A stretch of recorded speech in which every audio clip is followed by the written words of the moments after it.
You just won a big contract. Trucks are rolling. Revenue is up. Everyone on the team feels good about where things are headed. Then 6 months pass, and you find yourself asking a question that doesn't feel right. We're busier than we've ever been.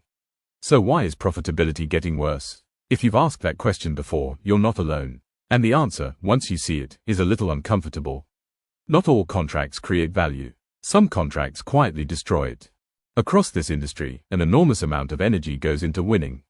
Winning tenders, securing contracts, growing volume, expanding customer relationships, all of that matters. But there's one question that gets almost no attention: should we have won this business in the first place? Because winning a contract and winning economically are two very different things. Here's a belief I run into constantly: if we just get more volume, our profitability problems will fix themselves. It sounds logical. It's also one of the more expensive assumptions in trucking. Because low margin volume doesn't fix anything. It multiplies your exposure. More trips mean more fuel burned, more drivers deployed, more maintenance wear, more pressure on your working capital. If the pricing underneath it is weak, every additional trip adds stress, not strength. The business gets busier. It doesn't get healthier. This is where revenue becomes a distraction. Revenue is the number everyone sees. It's on the dashboard, it's in the board meeting, it feels good to report. Profitability is quieter. It doesn't announce itself the same way. A contract can generate high monthly billing while quietly creating weak margins, cash flow pressure, asset wear, and management complexity you didn't budget for. And the result is a business that's growing in size while becoming more fragile underneath. So let's talk about what actually gets missed. Because most operators evaluate a new contract on 3 things: rate per kilometer, expected volume, fleet deployment. Reasonable starting points. But here's what almost never makes it into the conversation. Detention. Waiting time at a customer's site rarely shows up in a tender presentation. But it directly hits driver productivity, asset utilization, and ultimately, revenue generation. Working capital. Many contracts require you to spend today: fuel, salaries, maintenance, while payment comes in 30 days later.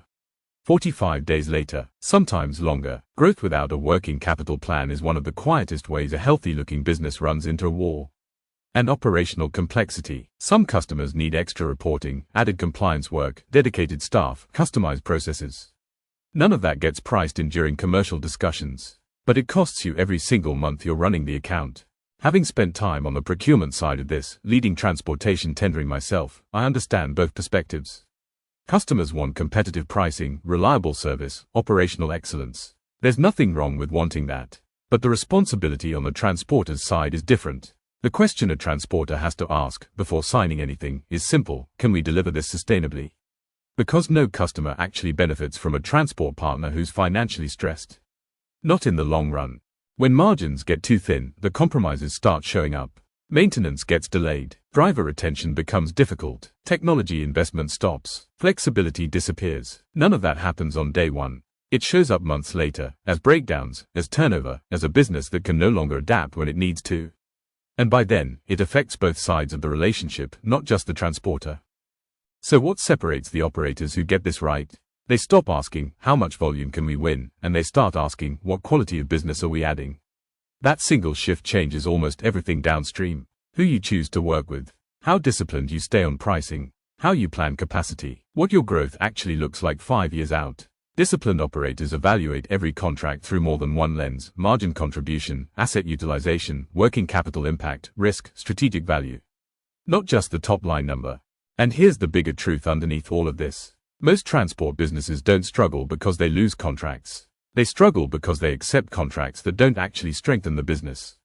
Every truck you deploy should be contributing to profitability, to utilization, to cash flow stability, to real growth. If it isn't, volume alone will not save you. Winning business is easy. Winning profitable business is difficult. The goal was never to move more trucks. The goal is to move trucks in a way that strengthens the business you're building. Revenue creates activity. Profitability creates sustainability. And sustainability is what builds something that lasts. If this got you thinking about a contract you're running right now, that's worth sitting with. I'd rather you ask the hard question today than find the answer 6 months from now in a cash flow report. Thanks for listening. If you want more of this, real-world trucking economics, pricing discipline, fleet strategy, come find me on LinkedIn. I write about this every week.